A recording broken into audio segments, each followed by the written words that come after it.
Hello and welcome to Ashes of the Imperium. My name is Dan, and today I'm joined by the wonderful Steve and the lovely Gary. And today we're talking all about the final Arks of Omen book, The Lion. Rah. Rah, indeed. Oh, very beautiful, Steve. There you go. I've been practicing. Nice, You have, nice yeah, one. I like it. What did you guys think of this book? Well, this is the first actual Arks that I've read, and you know what? I think it set off as like an action film, and it delivers that. I thought it was pretty decent. I liked it. Yeah. So let's be clear.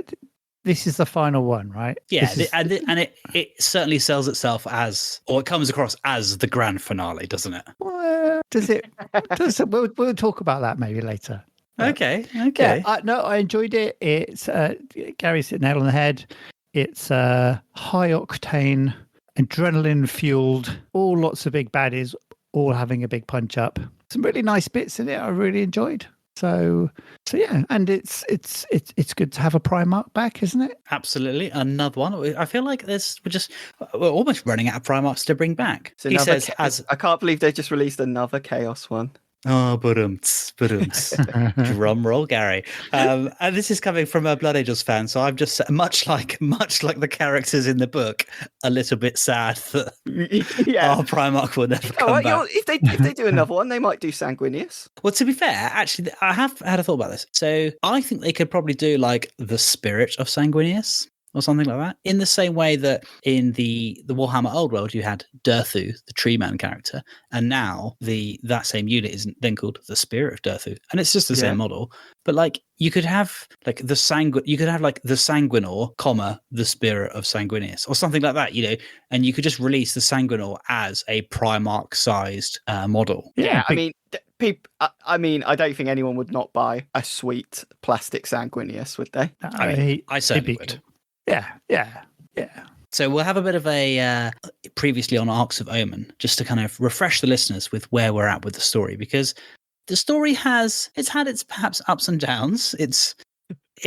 Don't get me wrong, we love a segue on this podcast. We love a little kind of narrative side road to explore down.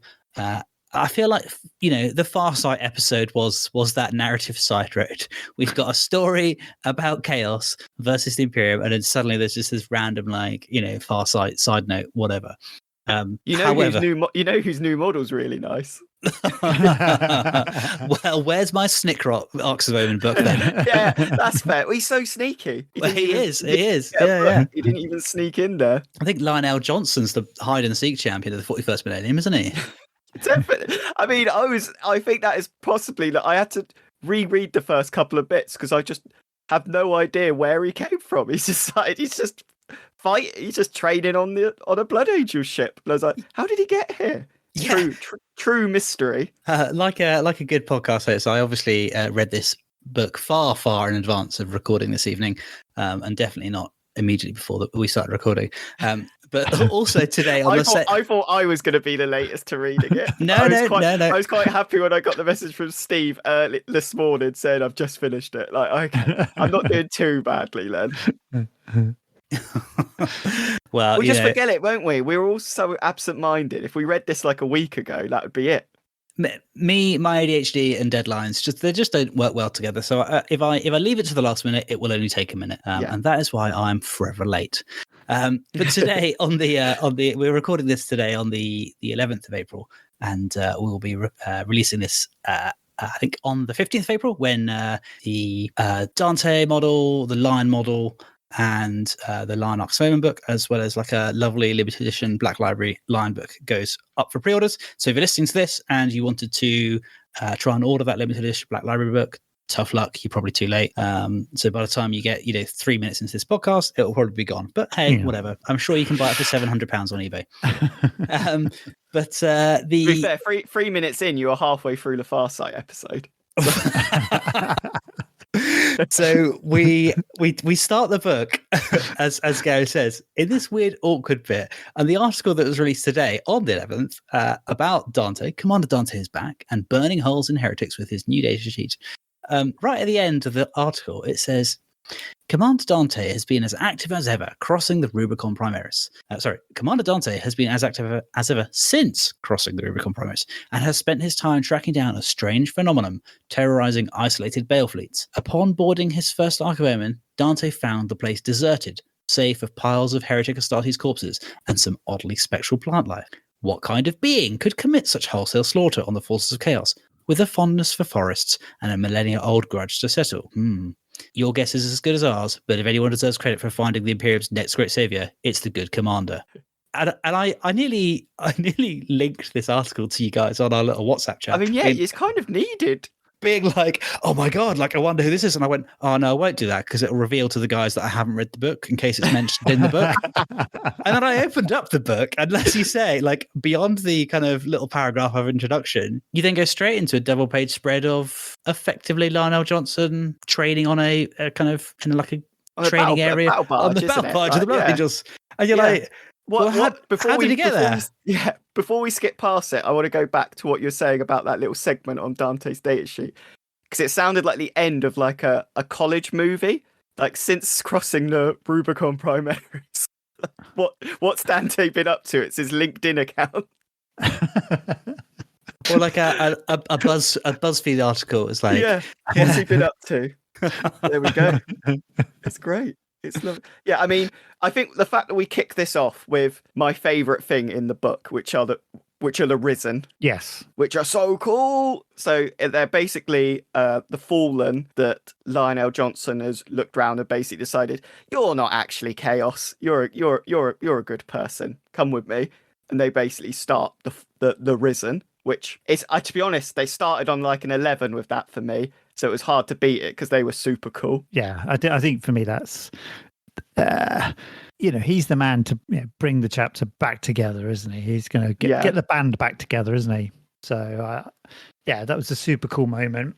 And I think, when we see them appear with the rest of the chapter, which are mainly made up with the Unforgiven, it's an interesting kind of interaction there, isn't it? So I won't spoil it for later. But I was going to say, it did make me chuckle though, how like all that they're about is hunting the Fallen, and then like these black armored Astartes appear, and they're like, "You remind me of what are you?" It's like, come on, like it's on the tip of my tongue. If someone is going to know who they are, it's going to be the supreme Grand Master of the Dark Age.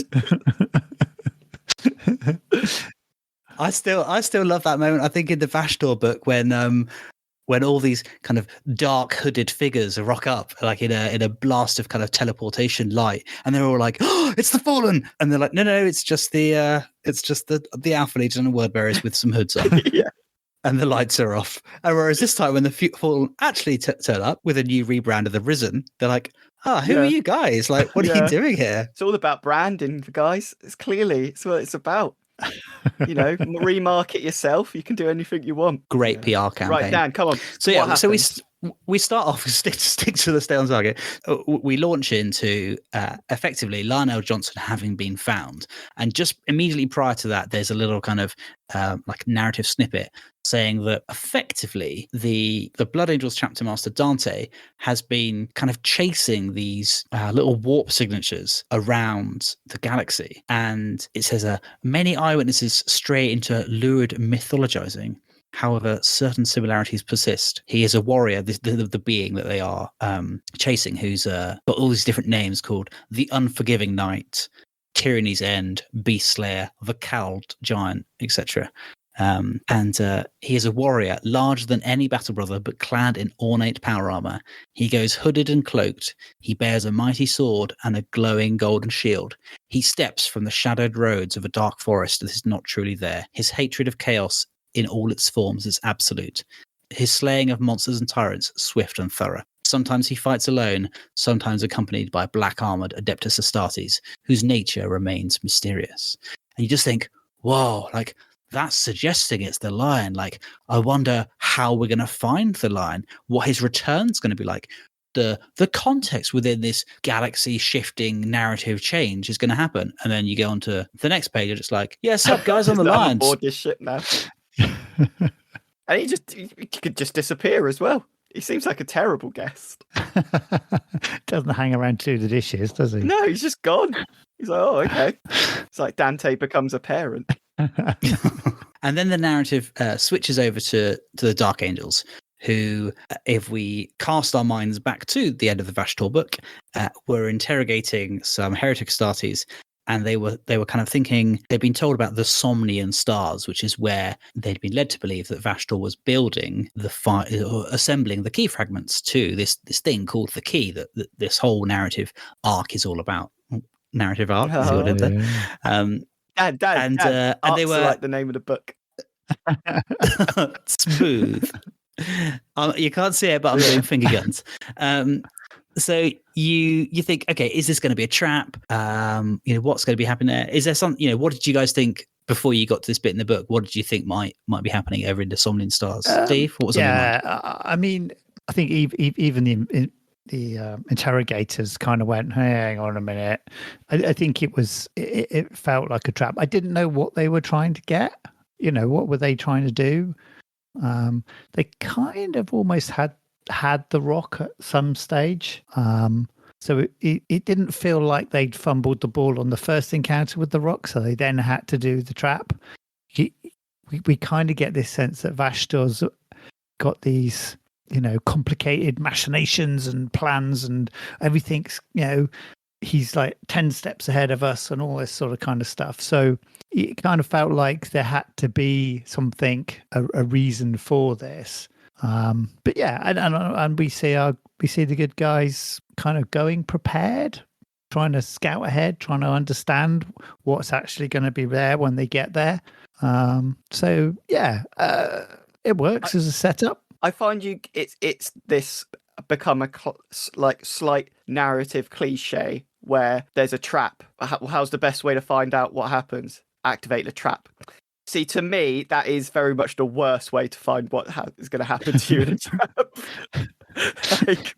I don't think many wilderness animals get away with that theory of there's this trap. We know it's a trap, but we're going to go into it and see what happens because that's the best way to do it. No, my advice is the best way is to go in the exact opposite way of the trap, and then you'll tend to be all right.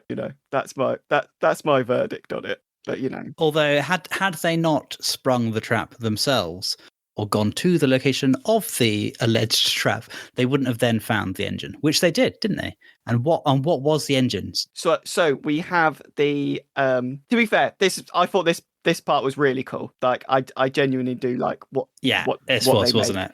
So it's basically a twisted version of Caliban, isn't it? So I found this Vashtorr's explanation on this really cool. Is he's basically like a clanger. He's just he's just collected all the bits from when the Caliban originally exploded, and it's like, well, if you get enough pieces together and kind of if you buy a second-hand puzzle, sure, 3 or 4 or 5 of the bits are missing, but you can still kind of make it up. So he's kind of collected all these little bits of Caliban to stitch together this demon world that he's called the Wormwood. And obviously the Dark Angels aren't too happy about this because it is probably quite distressing to see. I think we all know the Dark Angels have some hang-ups about what happened, and they've really not dealt with those issues yet, and now they see this twisted version of their home world, all demonic and chaosy, which was pretty cool. And that kind of sends them into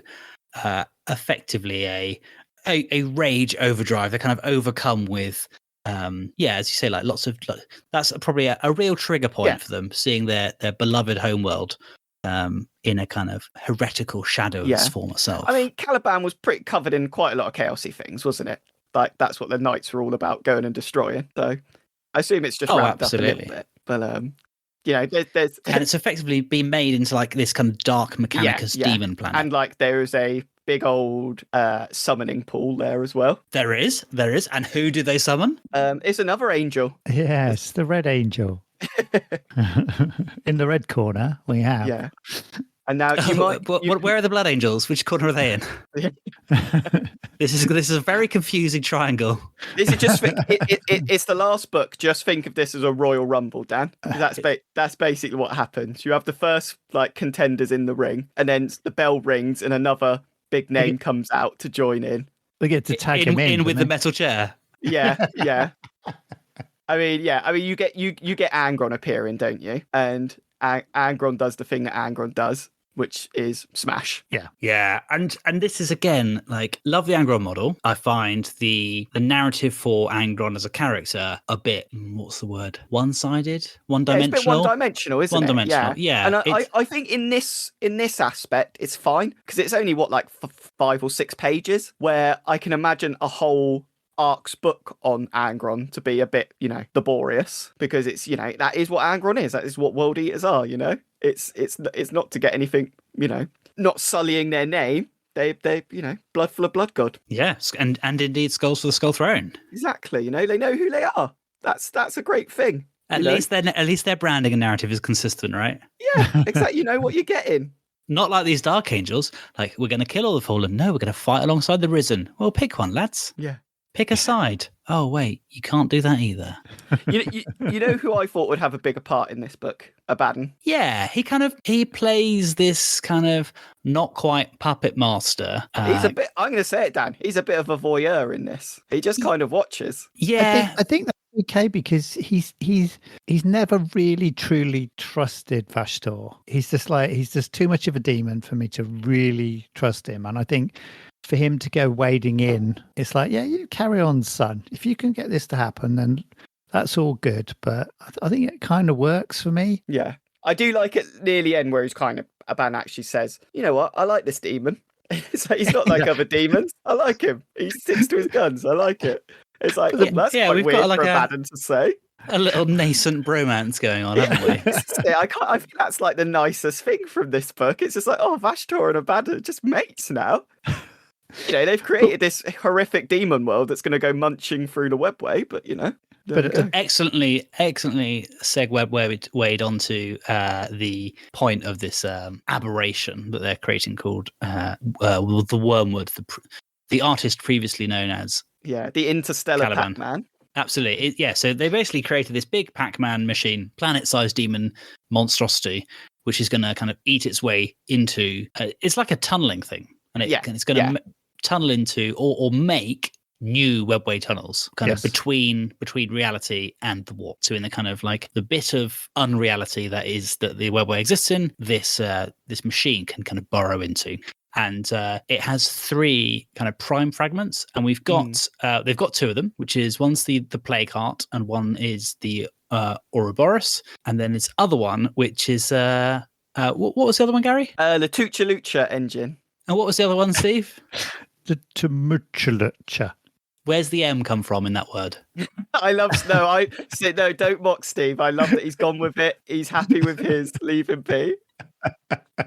So Dan kind of spoiled it with probably the actual pronunciation of it, wasn't it, Dan?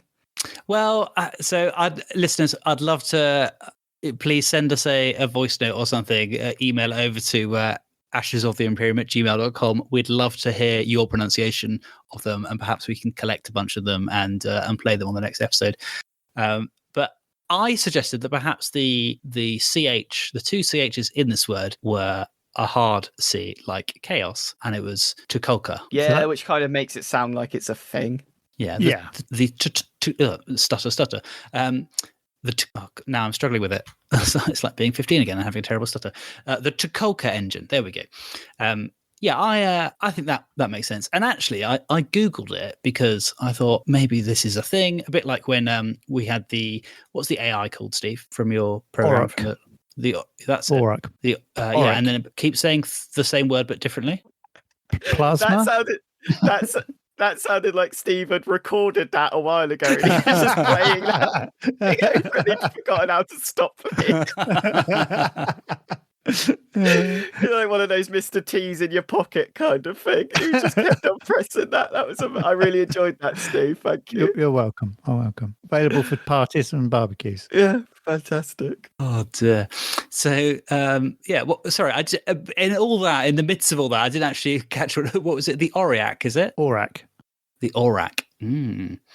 So much like that, I wondered whether perhaps it was a thing from some other pop culture reference that I didn't get, and it was a thing in reality. But it has been written about. This little triumvirate of things has been written about in the Dark Angels books written by, I want to say, Gav Thorpe. Because it was mentioned that they've used the Tucholka engine before with hideous results, and I was absolutely. Like, I wonder what it would have been nice if they went over that again. Well, it was if you read the Legacy of Caliban novel series written by Gav Thorpe, then I'm going to go into some spoilers here. But you will find out that effectively they gathered them all three together.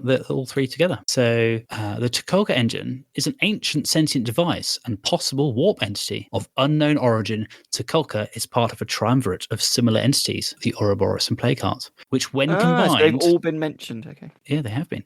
Which when combined can create a rift that bridges space and time. On its own, Tucholka is capable of extremely efficient, precise, and accurate warp jumps. And that is from the Lion novella.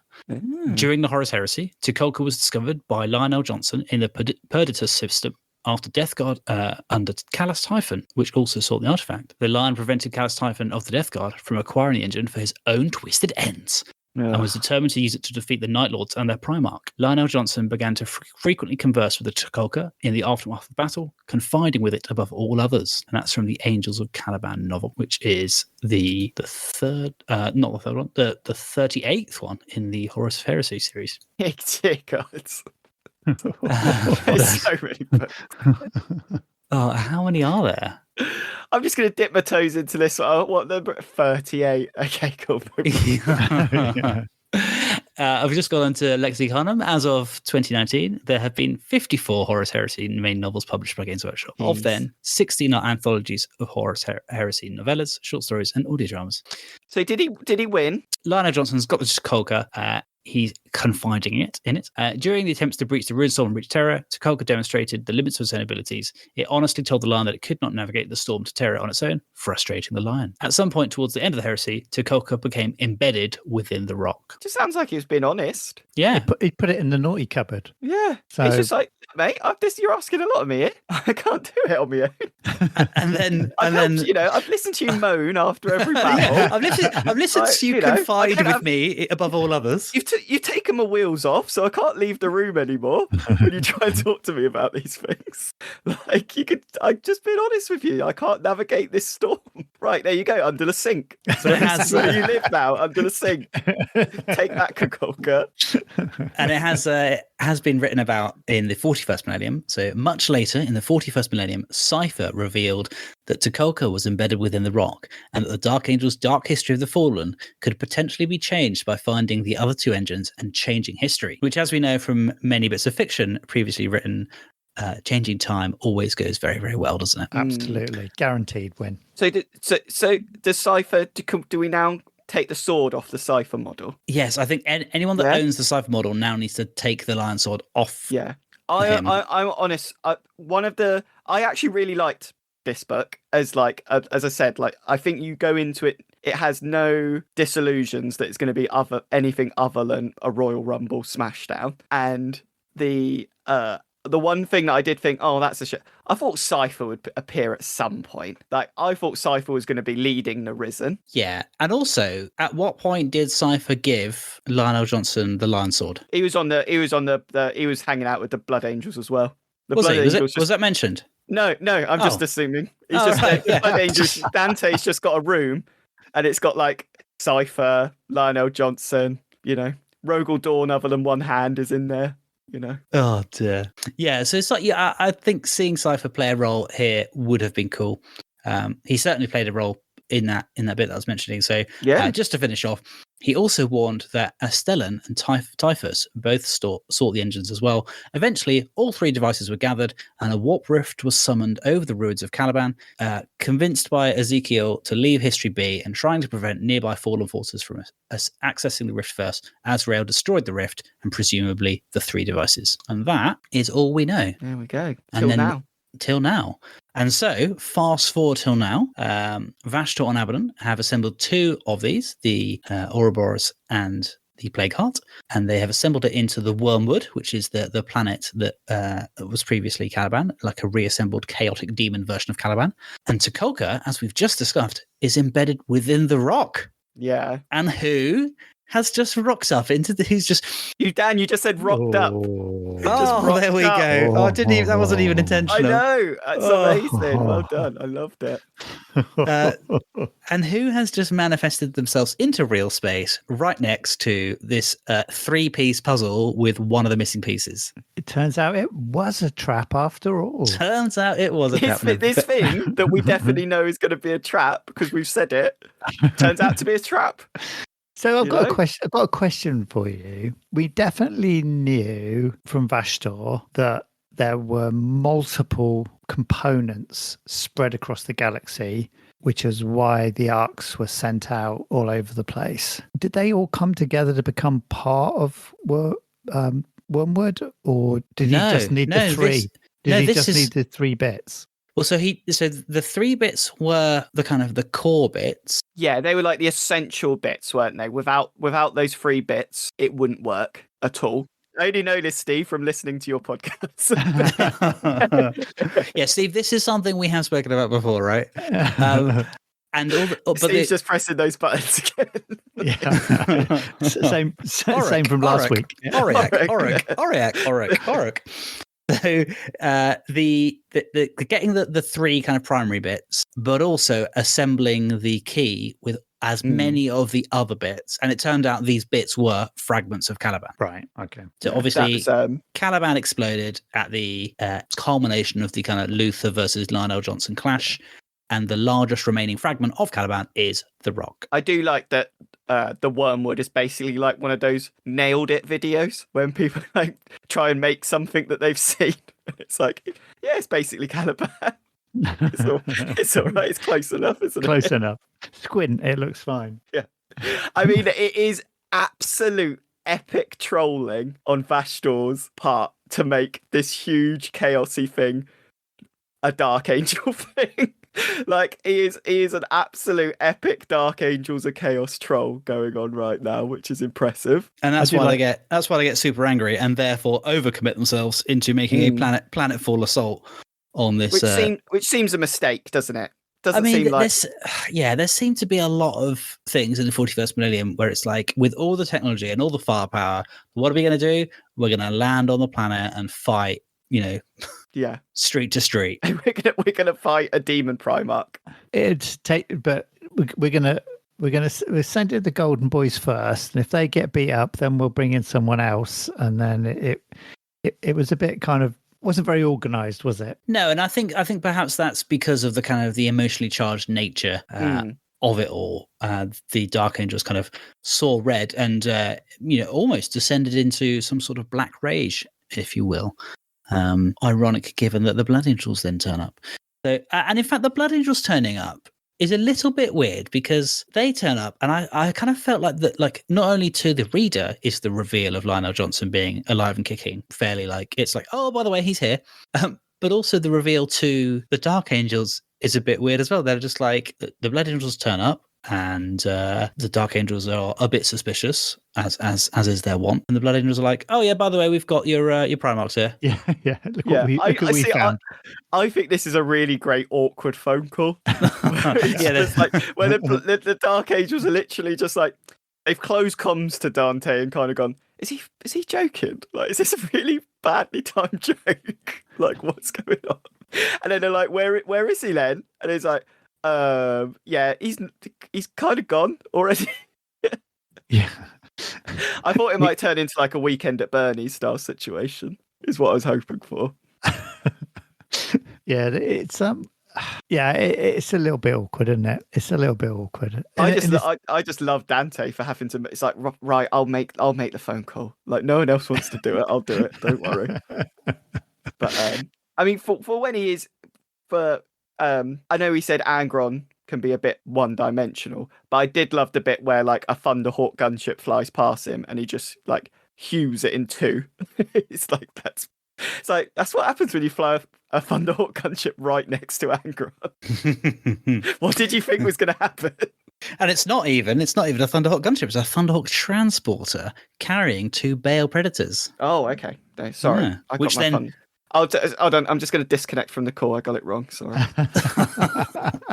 Stop getting Warhammer wrong, Gary. Stop doing it wrong. Stop getting Warhammer. Man, But I just like the idea of like... want. You should just get rid of me now because I get a lot of Warhammer wrong. But you just think like of all the things, you're fighting on a demon planet, and then there's like multi-ton sized battle tanks raiding from the sky, as well as the wreckage of this huge logistics transport. You just think, yeah, this is going badly, isn't it? Yeah. So to catch everyone, let's do a little timeline, because I know we've jumped here and there with everything. We have.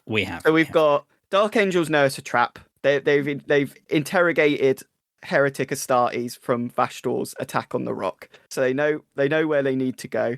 There's like the Dark Angels librarians do like a little ritual, don't they, to find out what the trap is, and what they find out is like an image of a mirror that's breaking, and it's like, okay, doesn't really, to me, I think you're looking a bit too much into that. But then they follow the signs. Vashtorr's made this fake Caliban wormwood, and the Dark Angels decide we need to mess this up. We need to destroy it. So they land on the planet. Blood Angels turn up and say, mate, this is a bit weird. We've got your Primarch. He was on board. He's now not. He's probably about somewhere. That's basically what we've got to so far. Absolutely. And there's an interesting bit, and I think I mentioned it earlier, where you can tell, obviously, that the Primarch returning is such a huge, significant thing for the Imperium. But like deep down, the Blood Angels are obviously like a little bit sad. So, oh yeah, that is genuinely a bit like gutting at that bit. That it's like, yeah, out of all, I mean, bit of a harsh move, the Lion appearing on the Blood Angel ship, isn't it? Just go for an Ultramarine ship. They've got their Primarch back. Like, hey, guess who's not getting a Primarch? I'm gonna come see you. Like, you get to transport me there. Who also, I could just walk through this weird forest thing. So I don't actually need you to do this. Any bitterness Dante felt at making this announcement, he kept to himself. For it was not the fault of the Dark Angels that Sanguinius would never return to his sons as the Lion now did. All the Blood Angels' gene-sire would ever be to his sons was an echo of nobility and madness in their veins. That's cool. Daddy issues. So that's where we're at. The Dark Angels make planetfall and are fighting their way through the planet, knocking out all these kind of the key assets on the planet somehow. And Azrael is leading the charge. And they come across the sort of a Khorne summoning circle. Angron is then summoned, and effectively Angron then just does Angron things, and kind of Azrael's put on the back foot somewhat. The fight goes back and forth, but then Dante arrives. The Blood Angels all arrive on planet. And again, the Imperial forces kind of get the initiative back, and then Angron and Dante are having a kind of a duel, and Dante is effectively at the end of this duel kind of like cast asunder, and is in that kind of like injured, awaiting the fatality of Angron. And just before like the killing blow strikes, like there's this amazing moment. And do you know what? As like a fan of 40k for goodness knows how many years, reading this genuinely kind of some of the bits like from this moment on. Some of the bits of the book, like, really gave me goosebumps. Like, amazing! Yeah. It's such a defining moment in this game's narrative, like the return of the Primarch, and it's amazing. You actually feel like once they get stuck in, that you kind of feel like, I think the Lion's got this. I think it's such a cool moment. I think it really feels like a realistic fight when you've got these two massive characters smashing it out. I do like as well that it's kind of the way it's described is that how sickened Lionel Johnson is at what his brother's become, and Angron's just kind of like, I'm going to beat the man up with a shield. It's like, He's like, he kind of knows it's his brother, but it's like, because the butcher's nails are so synced in, he's just going, he looks like the hardest one to beat up. I'm going to try and beat him up. But considering, like, I think these kind of fights can be like super one-dimensional, but I think this fight is actually super cool. Like, I really like how the line is basically just annoying Angron by being super defensive in his fight style, and is just basically letting the Emperor's shield, whenever Angron just hits the shield, it just sends him flying. and Angron tries this tactic at least like 5 or 6 times. Yeah, because the line's drawing Angron away from Dante, isn't he? Yeah, Dante's body, where he's not dead, but he's down. And but I quite like the little insight to Angron, that Angron started getting frustrated. It's just like, I'm not supposed to be fighting this one dude all this time. I should be into regiments by now, not just one. It said like it felt like he's not spilt blood in a decade. And it's like, it's because he's been fighting the lion for like 6 minutes, which shouldn't happen. Yeah, that bit is really great. So this is the scene, which is really cool. So it's Dante. This is set in the context of Dante having been smashed down onto the floor, and he lay still and did not rise. Azrael cried out in dismay as Angron threw back his head and roared his triumph. The Blood Angels chapter master lay defenseless before him, open to the killing blow. Yet, as Azrael watched powerless, shadows suddenly coiled about the Red Angel and his victim. Tendrils of mist obscured the figures, and from amidst the vapours spread incongruous green shoots of what looked to Azrael like plant life. Shifting shapes unfurled, resembling nothing so much as a sketch of a dream of half-remembered trees, their dense boughs more shadow than substance. In the next instant, Azrael's bewilderment gave way to awe. A tall figure in a flowing cloak stepped from the mists to place himself between Angron and Dante. Space Marines in black armor manifested around him and spread out down the steps, but Azrael barely noticed them. He could only stare at the warrior with the glowing blade and glinting shield. It did not matter that Azrael had only seen him before in tapestries, frescoes, and stained glass. His very blood knew this warrior's identity. His gene seeds sang with the truth, teetering as close to being overwhelmed as it was possible for a Space Marine to come. Azrael went to one knee. He was looking at the light, returned to his gene sons at the hour of their greatest need. Hell yes. That, like, yeah, pretty cool. Yes. Yes. So cool. So cool. Yeah. Oh, because we've heard that phrase, like, the lion will return to his sons at the hour of their greatest. We've heard that so much, and this is it.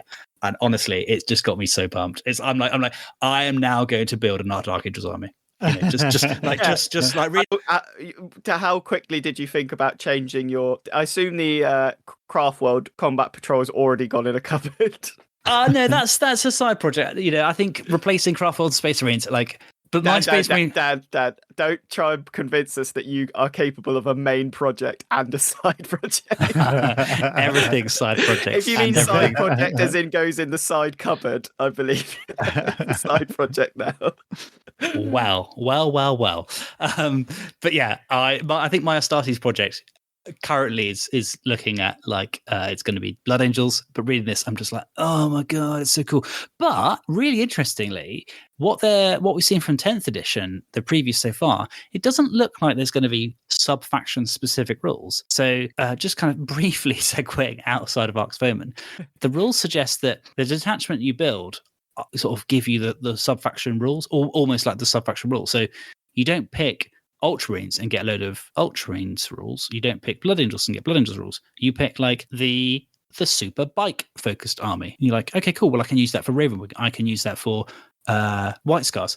I can use that for the I don't know, like the Salamanders Bike Company or whatever. Like like just because Salamanders are famous for their flamers and White Scars are famous for their bikes, doesn't mean the White Scars don't have like whole spearheads of land raiders to do kind of armored assault and can't do like siege warfare. Like the Imperial Fists don't have like the kind of monopoly on that. Yeah, it's sounding very interesting, isn't it? Like it definitely gets around the whole that chapter's way better than this chapter thing. Exactly. Like, if you just don't, I mean, I don't believe that's how it will stay. Like I believe chapter tactics will be back in some way, but it would be bloody impressive if they don't.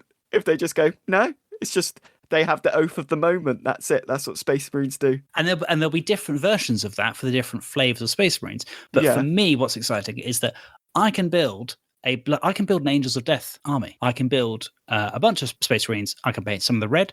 I can paint some of them green. And then I can just use them all in a Oath of the Moment detachment or whatever the next one's going to be.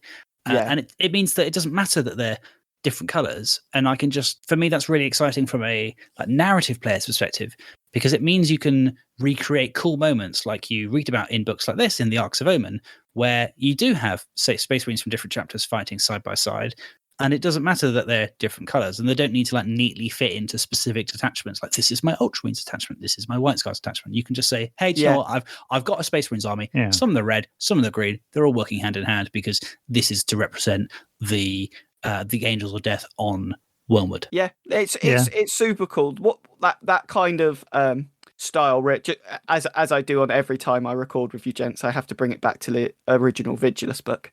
Like that you got like some super cool detachments in that were just like, here's the Orcs big stompy dread detachment, and it's like, that's super cool. Like, there's nothing else really about it. It's just like, you got this relic and this little rule, and that was the rule, and it was like, that's really sweet. And that's kind of what it's sounding like, which would be amazing if that's just the way 40k is done now. Yeah, really looking forward to that. But we're not going to talk about 10th too much, because we need to get on with the rest of this book. So the Lion turns up, and then the rest of it really is Lionel Johnson and Angron having their kind of one-on-one duel. Their brother Tiff. Absolutely. A bit of sibling rivalry. Yeah. In angry sibling rivalry. Meanwhile, Azrael then kind of goes up to do like the medevac of Dante, and they start kind of working out what, they start conducting a withdrawal. Meanwhile, we then cut to Vashtorr, who... Sneaky bugger that he is. Sneaky little so-and-so, who effectively just does this like kamikaze suicide run at the Rock, doesn't he? Well, what I think got missed out is where he found like a janitor's costume to put on and like a fake mustache, and just walked through the Rock to get the engine. As he's just super sneaky and gets through, and it's just like, here we go, this is what I wanted, see you later. Yeah, which is weird because, like, what did he need when he was last literally on the Rock? What didn't he have? Did he not have one of the other two? I'm not sure that's made clear. Vashtorr was the last book before this one, wasn't it? Well, no, there's Farsight. No, was it Farsight? Yeah. No, but I mean like actual book. Yeah, the actual book that was relevant to the story, that was connected to the story in any meaningful way. It could just be that, it's not as thought out as it could be. Or I do like the fact that it could just be like, no matter what happens, he is still a demon of chaos. So he does do stuff a bit messed up, where it's like, I could just take the engine now, or I could do like the chaosy villainy thing, leave it here, get the Dark Angels to come to us, and also slaughter nearly every Dark Angel along the way. Because he does like the whole evil villain thing of like, these guys don't know that I've made a fake Caliban. It won't be as funny if I just take this now. So I'll leave it here. Then they can come see the fake Caliban I made. So my gut feeling is actually it's just chaos being chaos. Chaos gonna chaos, right? Yeah, exactly. But he opens the sink cupboard. He does, There and he finds the Tucholka engine. He kind of effectively next to the toasty machine. Yeah, that's probably needs a bit of another clean. Yeah. Since it's been last used. So he does this kind of charge with his the Auric Myriad, which is his AI turned Ark of Omen.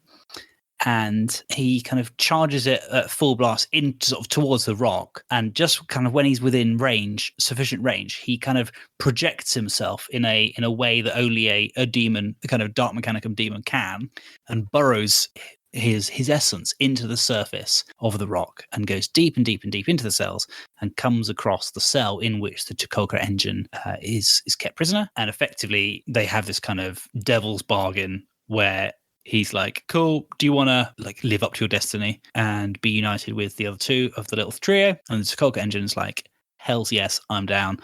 And they then just kind of like warp magic themselves away, don't they? Yeah, there's no real way the Dark Angels could have stopped that, is there? No, I mean, the only way they could have stopped that, Gary, is perhaps by not turning up at the trap location. No, Dan, always the best way to destroy a trap is to turn up and activate the trap. We know that. We know that. We know that now. It's the only way to be sure that the trap isn't going to work. And so then that's pretty much the evil cunning plans complete. And the Auric Myriad and like everyone on board that Space Hulk is like, what? and they're obviously in range of this, the rock and all its defense batteries, so it just gets blasted in smithereens. Meanwhile, Vashtorr and the Tukolka engine is back on the planet, and he kind of plugs the third one in, presses the big red button, and the whole planet goes topsy-turvy and starts to kind of activate. And you've kind of got this like the temple is falling down around us after we've taken the relic off the plinth kind of moment, where all the Space Marines are kind of, I suppose, like tactically withdrawing or running away. And the fight between the Lion and Angron is coming to an end. There's this like really classic kind of enemy jumps at you and you don't move but lift your sword up and impale the enemy on your sword. If it works, yeah. What I really liked about it is it just made me feel like the Lion had never used his sword in the fight up to this point. Yeah, he just keeps booping him on the snoot with a shield. Yeah, he never really mentions that he uses fealty, but he uses the shield about 6 times. Then I think Angron just goes, "Oh crap, I forgot about that. I forgot he also has a sword." But yeah, he gets banished, doesn't he? He gets banished. He gets a sword through the face. Yeah. Sorry, he gets a sword through the neck and then a shield through the face. He gets kind of like a coup de grace delivered by the shield, which is pretty badass. Yeah, it's awesome. And then it's like, oh well, I'm pretty sure I'm going to see him again. And then the kind of that's really the sort of the book starting to wrap up in terms of narrative, and you then see this the Blood Angels and Dark Angels start to exfiltrate towards the kind of the only safe areas of the planet that's effectively imploding. And Azrael and Dante are extracting, and just as they're kind of like really super close to the extraction site, when a whole bunch of new demons reappear, including a great unclean one. And then what happens then, Gary? So then we have the awesome Risen make a reappearance to hold off the Nurgle demons for the others to make their escape. And there's a little moment where Azrael's like, "Oh, I'm a bit sickened by this." And then, what was it? Was it Borz? Was that it? Borz? Borz? Who we're introduced right at the start. He's the right at the start, the eye patch and the power fist. Yeah, absolutely. He's the chap that's kind of sparring with his Primarch at the start. Yeah. And there's the epic line, Dan. Love it. Hold on. I've closed it down. Have you got it? Got it. Yeah. So yeah, Azrael's like kind of roiling with this kind of weird, he spent centuries, millennia hunting down the fallen only for them to arrive and be his savior. He's about to get kind of killed, isn't he? And then this like black power fist just like smashes through this demon. And he says to Urghablacks is the demon. Urghablacks, yeah. Duty is its own reward, Supreme Grandmaster. He reminded us. He expects no less of you. Yeah. Again, I'm like, that's more Dark Angels into my basket. Yeah. But it's just super cool. I wasn't like expecting the Fallen to be anything in this, and then when we've got the Risen, it's like, and it's just the fact that at the very beginning, Borz is kind of like, "Well, I know you believe us, Johnson, but they won't." And he's just like, "Look, if I tell them, they'll do it. All right." I just like it. Like Daddy's got the final say. But yeah, no, they proved themselves, didn't they? They proved it, and I think actually kind of modeling a Risen, because they're still going to look like the Fallen. So combining those together into an army would be super cool. Definitely. I think you could easily do a Risen force that would look great. Or like Dan said, even with the new detachments of what it's sounding like, you could just have a unit of Risen in your army. Yeah. That works. I think what would look really cool. It's just a unit like any of the others, the same rules, but it's just a really cool looking unit. Yeah. What I think would look really cool would be using the Dark Angels Mark 6 Heresy heads or the old Mark 3 ones, because that's very characteristically kind of Dark Angel. But on Primaris. So, what are the Risen going to look like when they get kind of incorporated into the Dark Angels properly? And we've seen from Azrael that you can use different marks of armor helmet on the Mark 10 power armor. that the Primaris wear. So maybe using like Dark Angel's Heresy heads on Primaris and then painting them black, you could have like a Risen squad. It would be super cool. Like, that sounds great. And it's that whole, like, for me, it's kind of that kill team itch scratch. Yeah. Where it's like, I don't need to do a full army of these, but here's a really cool unit that looks really distinct on the battlefield. Yeah. Like, that's cool. It's like, seeing these kind of rules is what makes me want to do, like, add like a Death Watch unit to my Imperial Fists, but it's just an Imperial Fist unit, but done up as Death Watch. Yeah. Like, that'd be real. I think you could easily do that for the Risen, and it would look great. Definitely. I think the Risen wouldn't necessarily join them and go, right, let's go to the Quartermaster and get some shiny new armor. They would kind of carry it as a badge of honor. I think I think in some ways the rest of the Angels would want to see them as who they were and accept them as who they were and have them stay the same. I don't think it would be something they would ever change. And I think that's the beauty of the Warhammer hobby, is you can kind of do what you want, really. Yeah. So whether you're reenacting that moment on Wormwood or whether you're 100 years into the future, you decide. You make the models yourself. You could literally just use the Heresy kits, straight up and say, whatever. And they're fairly well sized next to the Primaris models now, aren't they? Yes, the better. So, and then in the kind of the final two stages of this book. So first of all, that whole kind of narrative arc finishes, and the Imperial forces withdraw, and Abaddon is sat there kind of ruminating on the fact that this has gone quite well and the demon hasn't betrayed him, and which I think is a surprise to us all. Yeah, I like it. He's Not on least the level. Abaddon. Like, Vashtor's on the level.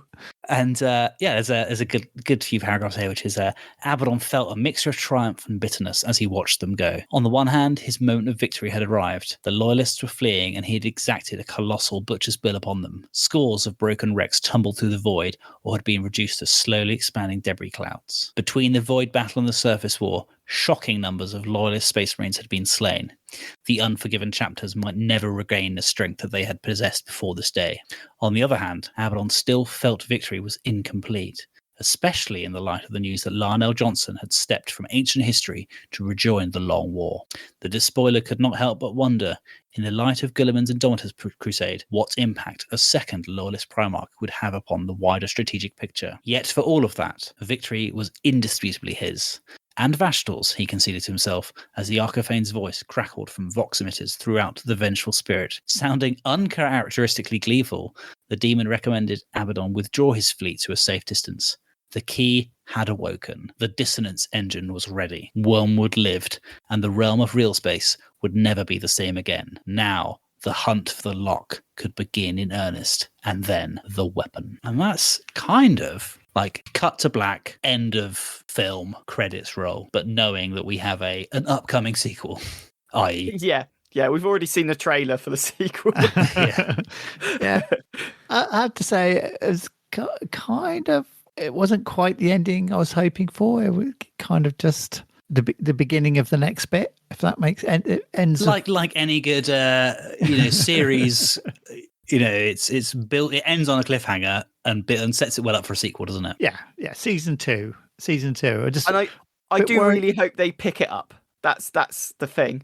Yeah, because you were saying really earlier, like 10th is all about like the western edge of the galaxy and all about the Tyranids. Yeah, and it's there's a tendency for these huge narrative changing moments to kind of be left for the next thing to be picked up. Because this is cool, like we were discussing, Chaos 1. Yeah. Like, that's cool. Like, I genuinely was proper surprised because I was expecting them to get there, Vashtorr doesn't get, shakes his fist next time gadget. And then, but no, he gets it. The plan went exactly how Vashtorr wanted it to, and they created the Wormwood, and it's activated, and it's onwards to do what it's meant to do. And I was like, that's amazing. That's really cool that they've decided to go, no, Chaos got it right this time. They won. Mad suggestion. The lock could always be on the western side. Yeah, and what better way to get to the western side than burrowing through unreality? Yeah, so maybe that's not a moon could turn up at any moment and spill out in search. That would be a messy fight, wouldn't it? Yeah, as I said to you guys as well, when you had like the double page spread of like the galaxy and how that faction is affecting something in a codex, I just really hope you see the wormwood just chomping its way through the map onto the next bit. And like you just suddenly like there were planets in the last codex here, and it's just like that's what that's why I just want to see the adventures of the wormwood, of the dissonance engine. Yeah, Yeah. just, the little dissonance engine that could. Yeah, exactly. And the Eldar going, "What the hell is that?" Yes. which nicely segues onto the final bit. You know, we've had the credits roll, and then we have this kind of like Marvel-esque scene that's. I'd actually walked out of the cinema at this point. You had, hadn't you? Dan said, "Oh no, there's another bit at the end." I was like, "Oh, I'd actually walked out of the cinema." So, Dan, I look forward to this bit. You go for it. Gary was like, "Yeah, I finished it. I got up to this bit." I was like, "Dude, turn the page. There's another bit." Yeah, because I saw the double page spread of Angron and yeah, because there's a bit of art right immediately afterwards. Which... Yeah, and the line. I was like, "Oh, it's going to be on to just like armies of photos of armies now." And it's like, no, Dan said there's actually a little cutscene that I completely missed. So this final cutscene, it is an exchange between the one and only Inquisitor Kotiaz, who we spoke about on a very recent episode, and we said how cool that model still was, and one of his interrogators. And his interrogator effectively delivers him a message. And the message is from one of their agents, who is a Mordian officer aboard one of the ships within the Blood Angels fleet, and it's kind of recorded on his like GoPro camera thing, and it kind of shows the carnage on the ship and the madness that's happening outside, and effectively they then watch the dissonance engine activate, go all the way up to 11, and burrow into unreality. And one of the sort of crew members, one of the kind of tech priests, says, detecting correlating choristic data points to xenoform subrealm gateway activation, but on a macrocosmic scale beyond cogitational capacity. This is an impossibility. This is an affront to the Omnissiah. So Kotiaz kind of picks up on this and is like, xenoform subrealm gateway activation? If that's so, where are the Eldari in this? And the interrogator then have a little conversation, and Kotiaz points out that some of the like Eldar Farseers came to him as allies and tried to kind of like talk about this, and he was like, "Nah, Xenos scum, you're lying. You duplicitous so and so's." So he kind of he points out that they've tried to speak to him about it before. And but he kind of wants to know what's going on. And then the interrogator says, "Oh, and the Bale fleets, Lord, many are still at large. Have they served their purpose, or do they still follow some wider pattern we cannot see?" And he basically, kind of the final paragraph is, activate every asset we have, he commanded. Make contact with the Grey Conclave and our agents within Fleet Septimus. Make no mistake, interrogator. Our enemies have won a great and terrible victory here. One that we in our ignorance cannot yet fully comprehend. We must understand what it is the heretics have created and what they seek to do with it, and we must learn how to counteract it. If we fail, then I fear they will board upon their triumph to the ruin of all the God Emperor's realm. And that is the end of the Arks of Omen. Yeah, that's it. That's the series done, isn't it? Yeah. That's a cool like end, I think. For me, this was my favorite of the books. Yes, I agree. It was the wrap up we needed, and I think we've actually had some quite serious impacts on chapters and models and things that we play. So I think that's always exciting to see, rather than it just kind of having to step around that. So crack in. More, please. And interestingly, Kotiaz talks about the Grey Conclave. Now, do we think he's referring to the Grey Knights? I think that's what you would assume, wouldn't you? Whether that is or not, that's after seeing that, that's what I assumed it was. Yeah, but doesn't mean it is. Yeah, which begs the question: what do updated Grey Knights? What do Grey Knights in Mark 10 look like? Primaris Grey Knights. They look like Dan's next project. No. Do you know what? Grey Knights are one of the things I have been.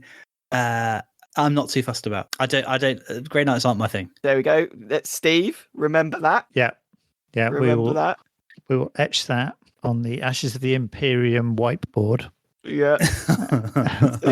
and then we Grey shall Knights see. are not my thing. There we All go. right. Yeah. Okay. Yeah. Inquisition forces, though, led by a Oh, new, yeah, well. like a that'd be new, amazing, a wouldn't new it? Kotias model. Yeah. And we've seen that, in the back of the book, you've obviously got all your usual sketch of the boarding actions rules, and there is a faction called Agents of the Imperium. Yeah, I mean, this is great to see all these rules for all these models. Obviously, this is going to be a bit fleeting, but knowing that we're going to get Bale fleeting, if you will. Oh, that's a bit of a burn. But it's good to know that we should be seeing indexes for them when 10s drops. So yeah, it's great to play them. And you've got the Voidsman at arms and the Arbites, haven't you? So there's definitely an army there. And I think there going to be a box set, boarding party box set. Yes, so that's like an ultimate kill team box. It is. Because you get 2 boxes of the Navy breaches and 1 set of the rogue trader agents with like the with the rogue trader and the voidsman and stuff like that. So it's one hell of a boarding actions box. Yeah, no, that's good. That's a good box set. Mm. Oh, and an assassin, don't you? Get an Vashtorr assassin. Yeah, you do get an Vashtorr assassin as well. Yeah, it's super sweet. Yeah. 20 Navy breaches, 10 Elucidant Starstriders, which was the sort of individual kill team that came out in the Rogue Trader box. Rogue Trader box, that's right. Yeah, of Kill Team, with the Galapox infected. Yeah. And an Vashtorr assassin. I would have liked to have seen 10 Navy breaches, 10 Arbites, and then the Elucidant Starstriders. I mean, that would literally be the ultimate kill team box. That's the issue. Yeah. Or actually, do you know what I would have liked to have seen is 20 breaches, and instead of the Starstriders, just taking the Arbites. Yeah, fair. That would have been at least easier to buy into an army, because you're not running 2 units of Starstriders, are you? If you're looking at these boarding patrols of because some of the boarding patrols are amazing. Like look at the even just the Votan one. You've got 5 Berserks, 5 Hearthguard, and 10 Warriors led by a champion. You could buy a couple of those boxes, or you could buy like a couple of boarding patrols and 1 combat patrol. That kind of thing. Yeah. Whereas I don't necessarily see you buying 2 boxes of boarding patrol for the Imperial agents. No. But anyway. So that concludes our Arks of Omen coverage with that final book, and we hope you've enjoyed our kind of narrative overviews of this book series, this narrative series. And you can join us for our next episode, where we'll be covering some of the Warhammer community reveals about 10th edition. We'll be talking about some of the rules that have been previewed, some of the lore changes. We'll be discussing that amazing trailer as well in detail, and we'll be talking about some of our hopes and fears for the next edition, which is going to be released in a few months' time. Can't wait. Yeah, looking forward to it. And if you want to get a hold of us, we are at AOTI on Twitter, Facebook, and Instagram. We've also launched our YouTube channel. So all of our podcasts, the audio of our podcast is going on to YouTube, the YouTube channel, just as a kind of there's no actual video content on there for now, but watch this space and there might be in the future. So until next time, keep calm and crusade on. Cheers, guys. Bye.